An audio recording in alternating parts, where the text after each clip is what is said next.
Hello mga madimo. Karong buntag di ay mga today mi og Gmall Cebu kay mag-renew mi sa visa ni pala.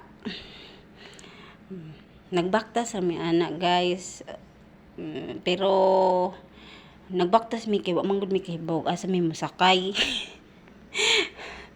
Pero mosakay ra mi ana, makahibaw na mi asa dapita. Padyong ko guys oy. Kay kainit kaadyo. O, ingana ng Pilipina man lagi ta. O, si Jawa nagpadyong. Ako nagpadyong. Bisag arang inita. Kay untong dako, guys. O, diba?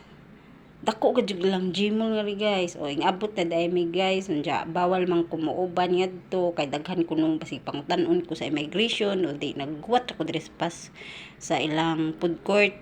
Unja, while naghuwat, kadugay man si dyan nahuman, di nagsuroy-suroy sa kuday. Oh, kadakog lang ang Gmall no. Jabaw, bag-uman siguro ni nga mall guys, kay wa may kaadyoy tao. Udto na gud na guys. O si, kami nga, ilang mall diri guys. Kaladyo man gud dis guys. Mga madi, kaladyo.